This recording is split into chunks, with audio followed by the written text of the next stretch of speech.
सुनाओ PTC India limited अब देखिए 136 रुपए 62 पैसे का प्राइस हमें देखने को मिला है। एंड ये स्टॉक भी बहुत बुरी तरीके से पिटा है इस मार्केट के अंदर। पीएसयू स्टॉक है एंड ऐसे में अगर आप देखें बड़े बड़े कंपनियों ने यानी कि पीएसयू कंपनियों ने निवेश कर रखा है। नाम लेने की जरूरत नहीं है, बहुत सारे नाम आपको शेयर होल्डिंग पैटर्न में देखने को मिल जाते हैं पावर कंपनियों के। एंड इस पर थोड़ा सा स्ट्रांगली बात करते हैं क्योंकि ये स्टॉक ना बुक वैल्यू के नीचे चल रहा है।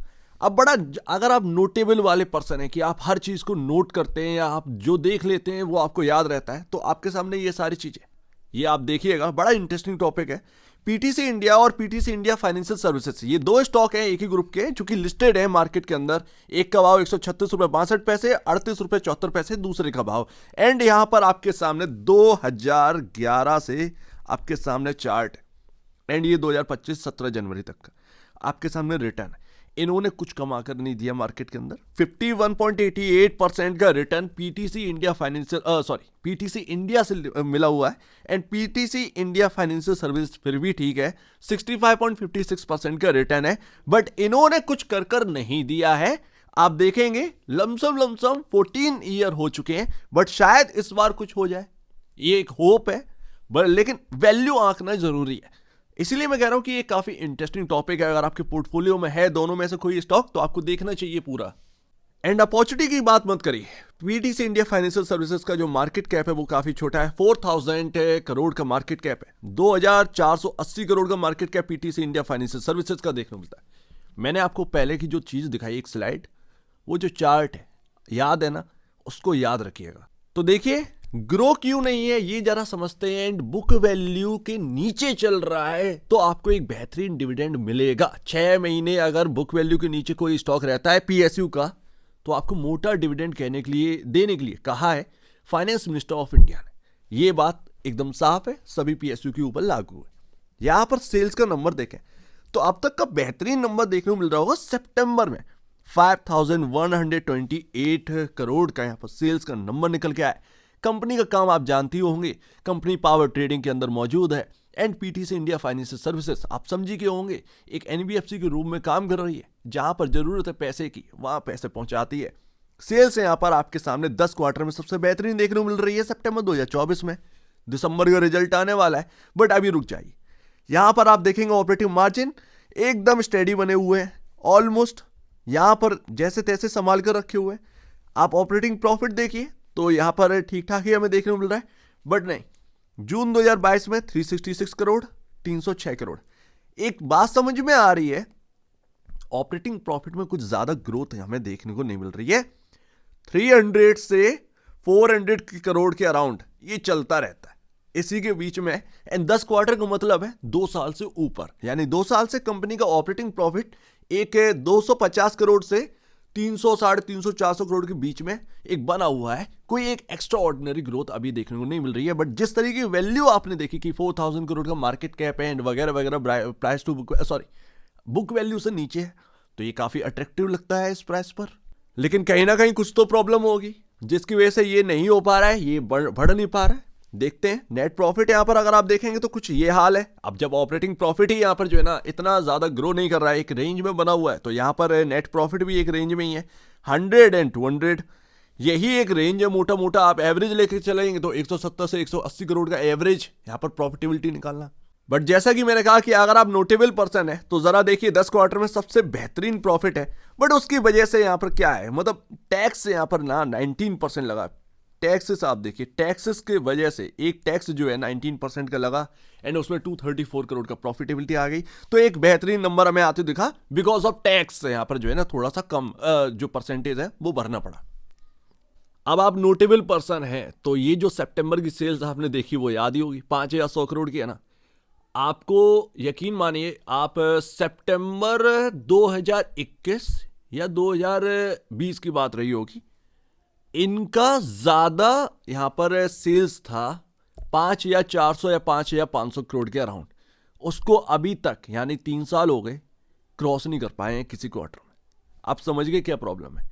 मैं दिखा नहीं सकता बट मैं यहां पर ईयरली आपको दिखा सकता हूं कि प्रॉब्लम क्या है। पीटीसी इंडिया के अंदर ग्रोथ उतनी नहीं है। आप देखोगे मार्च 2020 और मार्च 2021 में 18,346 करोड़ का एनुअल सेल्स क्लॉक किया था इस कंपनी ने। उसके बाद लगातार यह हालत रही है। ठीक है, मार्च 2024 में। ये तो 3 साल हो गए हैं, उस 18,346 करोड़ की जो एक सेल्स का फिगर आया था 2020-2021 में, उसको क्रॉस नहीं कर पाए। तो कैसे यहां पर ग्रो होगा स्टॉक? आपको चीपर वैल्यू पर मिल जाए, जो कि मिल रहा है, तो आप उसको बाय कर एक आपको अपॉर्चुनिटी मिल जाती।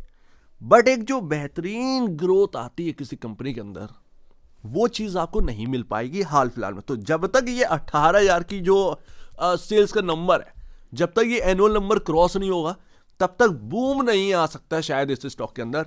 ये तो समझ में आता है। एंड इवन 2019 में 13% का मार्जिन, ऑपरेटिंग मार्जिन क्लॉक किया था, 1954 करोड़ का ऑपरेटिंग प्रॉफिट था। एंड उसके बाद कुछ ये हाल है, समझ रहे ना, बिल्कुल गिरावट आई है।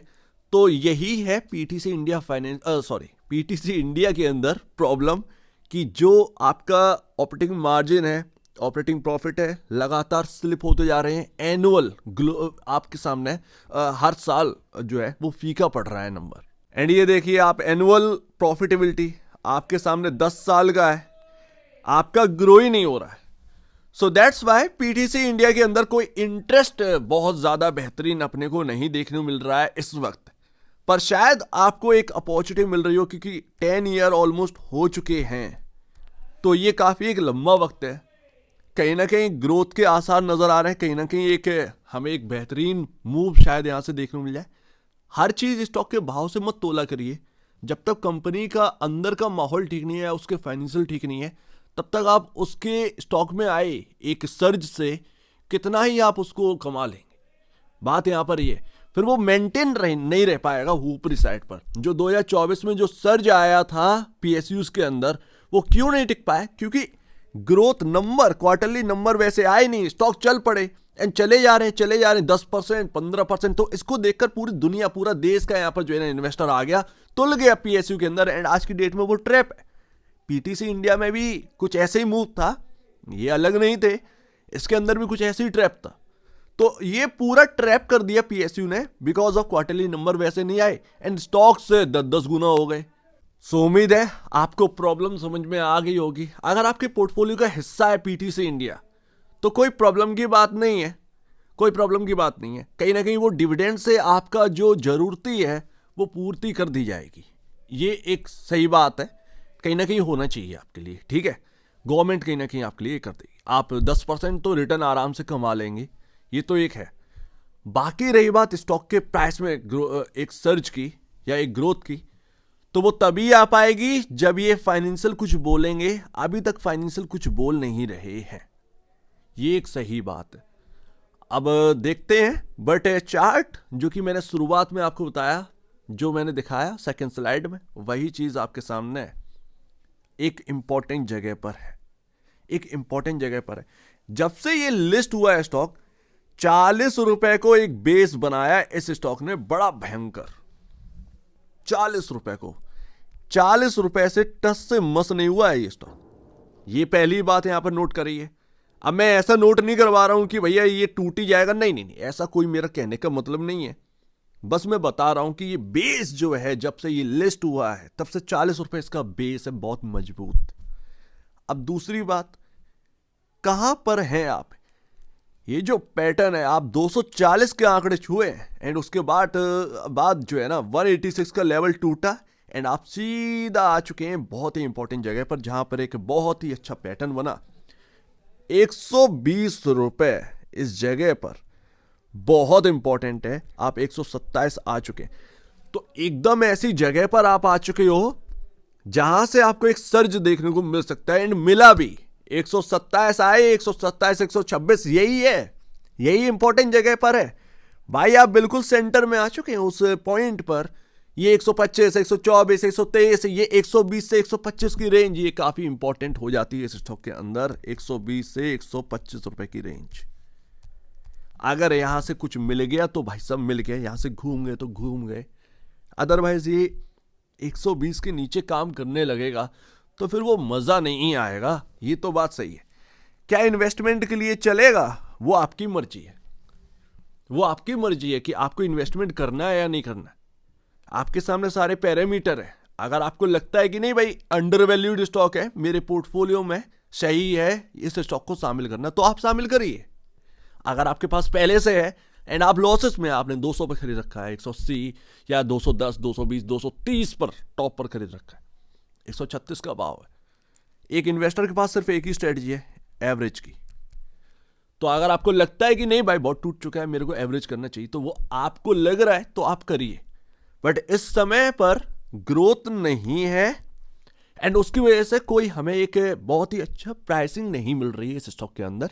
ग्रोथ लौटी तो वो प्राइसिंग जरूर लौटेगी एंड ये जो अंडर परफॉर्मेंस है ये खत्म भी होगा एंड अच्छे खासे प्राइसिंग निकल के आ सकती है, मैं बोलूंगा नहीं, बट प्राइसिंग बहुत अच्छी निकल के आ सकती है अगर आपका भगवान ने साथ दे दिया तो, इस कंपनी के अंदर ग्रोथ आ गई तो बस इतनी सी बात है। जो भी हो, अपने फाइनेंशियल एडवाइजर या आपके जो ब्रोकर हैं उनसे यहाँ पर सलाह लीजिए एंड उसके बाद कुछ करिए, खुद की स्टडी करिएगा, उससे बेहतर कुछ भी नहीं है, खुद की स्टडी ही मस्ट है। तो आप दीजिए मुझे वीडियो देखने के लिए बहुत धन्यवाद दोस्तों।